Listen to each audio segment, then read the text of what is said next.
Good day everyone and especially to your mom. So today we discuss about lesson 10, which is differentiated instruction for English learners, and these strategies or instructions that could teacher use or apply in their teaching or in a classroom settings. So what are the different instruction or strategies that could teacher apply in their teaching, and how do the students could help to learn achieve this to their topic or to the topic that the teacher or to the lesson that the teacher she or he discussed.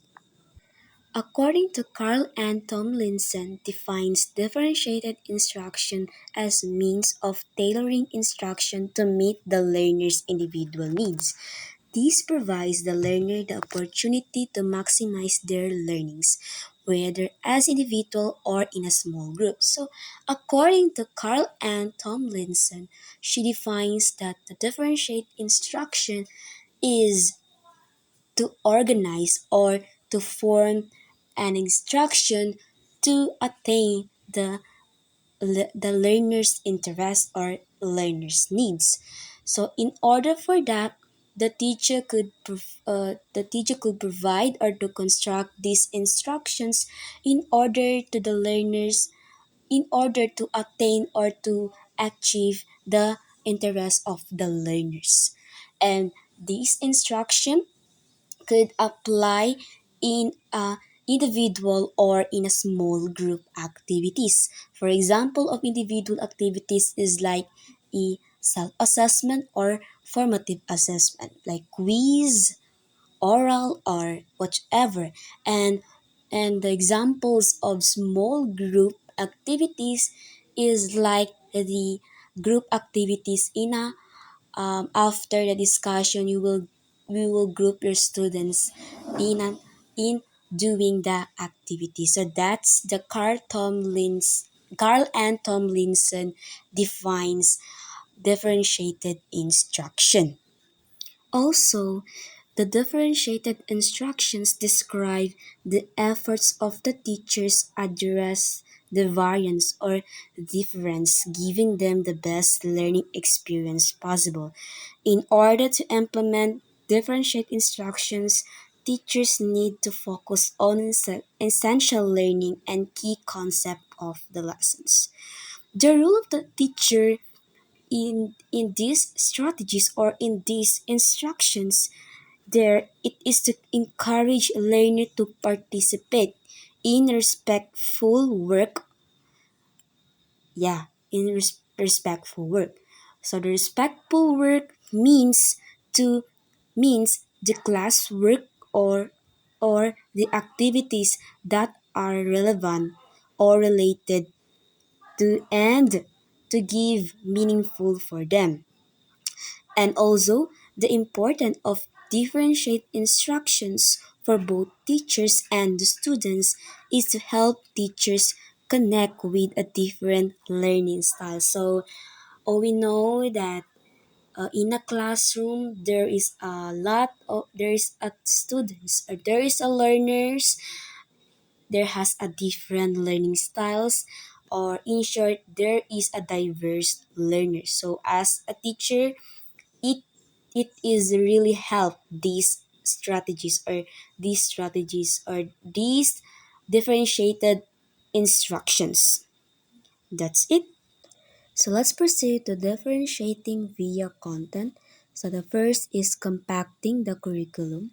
It defines where the teacher determines which parts of the lessons do the learners have prior knowledge about, the highlight those areas that the learners have not mastered yet. So which means that in a lesson or in a content of the topic, make sure that it is relevant to the learners, or relevance to the learners that can related to that to a certain topic, because the role of the teacher here is to test the prior knowledge of the students if they retain to their mind what is about the topic or what the topic is all about. And for the students, it really helps for them to activate their prior knowledge, prior experience, have they learned in in their past learning, in their past experience. So that's the first. The next one is the learning contracts. Defines our individual agreements between the teachers, the students, and the parents, where the teachers provide a certain level of freedom while the students agree to meet the expectation within that given time. So this means that the lesson or the content of the topic, the content of the lesson, make sure that it it will agree for both teachers and the students. For the level of the learners, level of the students, because the teachers can provide a certain level of freedom if the students cannot agree on that lesson, or it's either the parents they cannot agree to the content of the lesson, while the students, they if they agreed, um, and that's the time that they meet the exactly expectation, the class the class expectation within that time or within the classroom time. That's the meaning of it. The third one is the tiered lessons. I do not pronounce what is that. It defines are the taking single lessons and adapting them to the needs of the learners of different skills and competencies level. So it means that the lesson or the content of the topic, make sure that it is appropriate to the interest of the learners or the appropriate to the levels of the learners. So if you teach a grade 1 student, so your content or your topic that you discuss for them is appropriate to their level. And also it appropriates their it includes the readings, and as a teacher you consider the levels of the learners, right? And also you consider the learners, different learners learning style, I mean learning different learning styles, and also their critical thinking skills. So that's the meaning of the number 3. So the last one is the level text. Defines that provides the learners with contents written and the reading readiness of the learners. So it means that the lessons or the topic that you discuss are the appropriate to the level of the learners, and also the students could really ready, and also it it has a interesting for them to gain the learnings to your discussion. So that's it. The via a differentiate via for content. So some strategies on use differentiate instruction via process. So the first is differentiate via on content. So the next one is differentiating instructions via process. So what is that? The first is the cubing. Cubing is the teaching strategies that helps the learner look into the topic from 6 sides, or hence the cubing name, to enable them to understand its complexity. So, cubing, it means that it is a kind of instructional strategies that the teacher designed to help students to think about the topic or idea from the different angles or different sides of the cube. The angles is that in the six sides, so I'll say that earlier. A cube includes six commands that has a questions that the students could answer it. So that's the meaning of cubing instructional strategies. Here's the examples of cubing strategies. So as you can see, the, it has a six sides, and the six sides it has questions. Here, as you can see, they describe it, compare it, associate it, analyze it, apply it, argue for or against it. So I will discuss to you one by one. So first, it is describe it. So it attached on the first side of the cubic instructional strategies, which means that you put there, you answer here or you put there that did you describe the certain topic or certain information or issues all about? Not just not just the full definition of that certain topic or issues. You put there, you attach there is you describe it. For example, the topic here is about child abuse. So the students our answer there is or attached there is they describe what the child abuse is. So the next one is compare it. So as you can see, it has attached on the second side. This means that you compare the issue or the information to another issue. For example, you compare or you differentiate the child abuse to child lover. That's an example. The third one is associated. So as you can see, they put on the third sides. This means that if the issues or information are related to another issues or informations. For example, child abuse is related or relevant to a violence. That's it. And the fourth one is analyze it. As you can see, they attach to the fourth sides of the cubing instructional strategies. This means that you analyze the full details of that issues or informations all about. For example, you analyze about the full details about that issues child abuse. That's it. The next one is to apply it. As you can see, they can put on the fifth sides of the cube instructional strategies, which means that you can apply it in a real life situation or in the reality.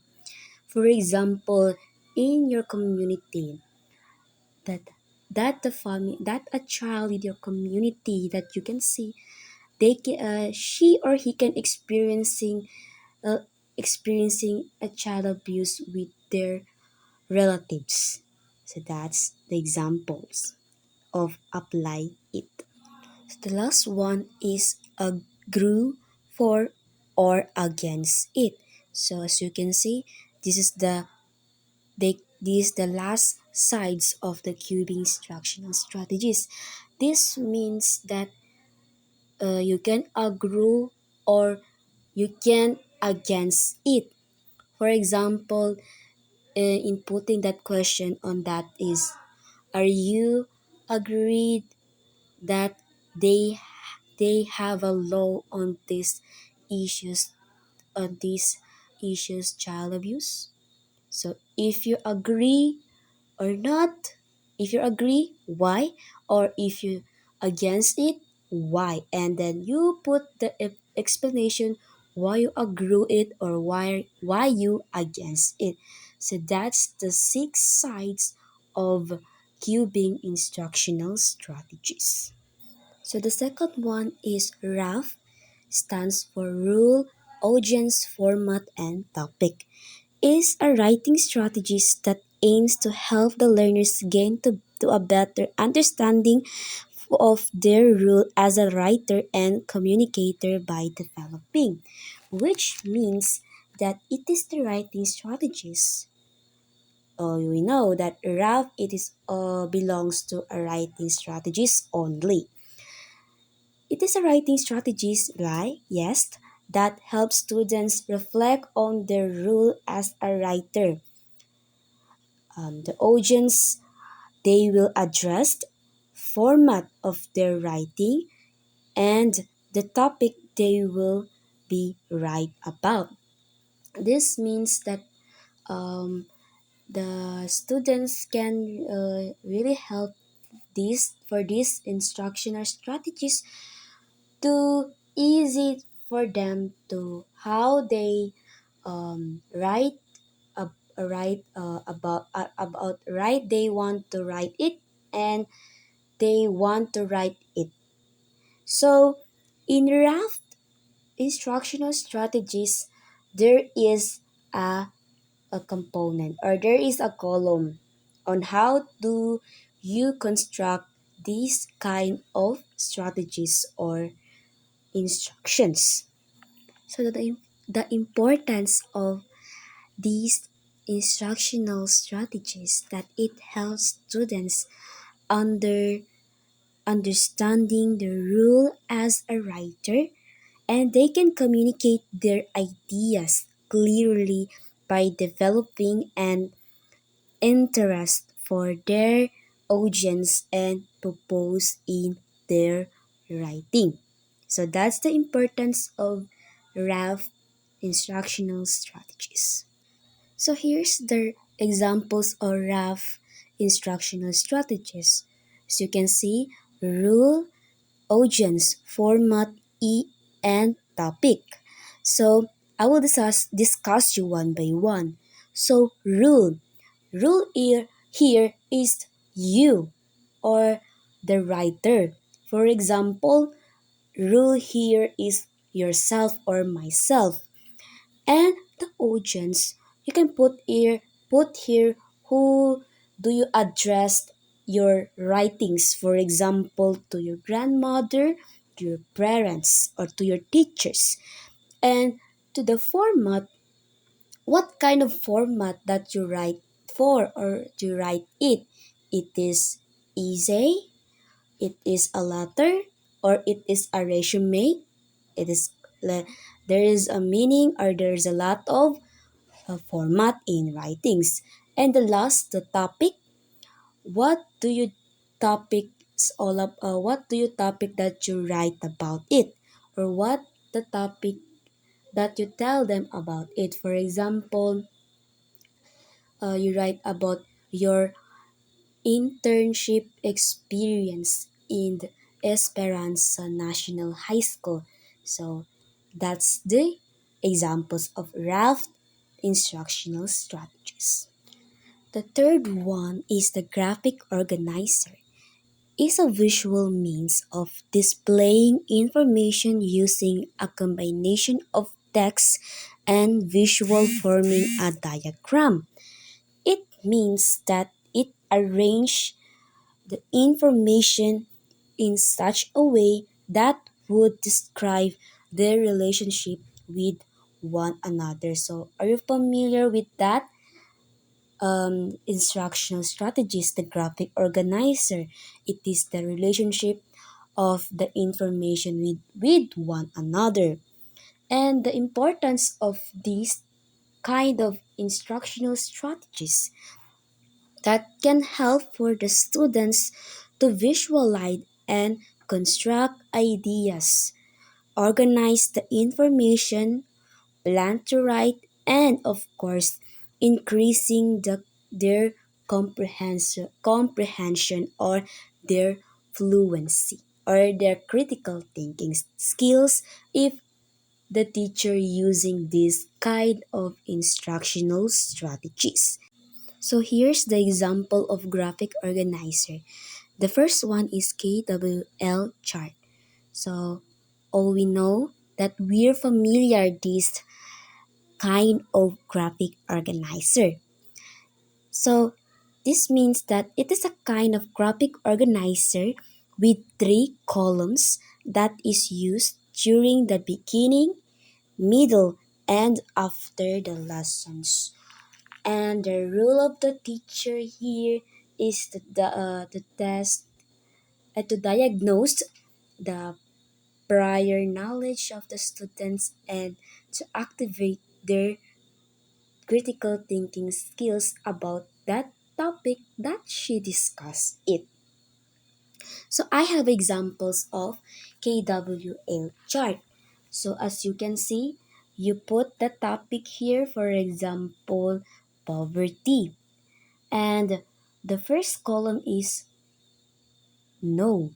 So all you have to do, all the students, they put their prior knowledge or prior experience. What is the poverty is all about? And the second column is about want to know, which means do there is a question that the students could put there. For example, the question here is what the poverty came from, what happened to the people, their experience to their to that poverty. That's it. And the last column is learn.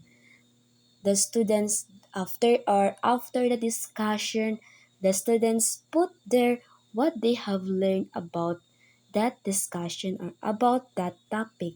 For example, I have learned on this discussion about poverty is blah blah blah. So that's the example of KWL chart. So the next one is the sequence chart, which means that it is a tool that helps graphically represent the order or steps in a process timeline of events. This means that this kind of graphic organizer that it has a sequence or order or steps that the process on the information. So for example, here is the story of life. It has a stage of life. So the first stage is prenatal, and the second stage is the baby, and so on. So if we use this kind of chart, is put the step 1, step 2, and so on. So that's it. That's the sequence chart. The third one is process chart. This means a chart on which are graphically shown in a sequence the separate details that make up a complete process. And the importance of the process chart that it is increasing the understanding of the students for the flow of information, people, and resources.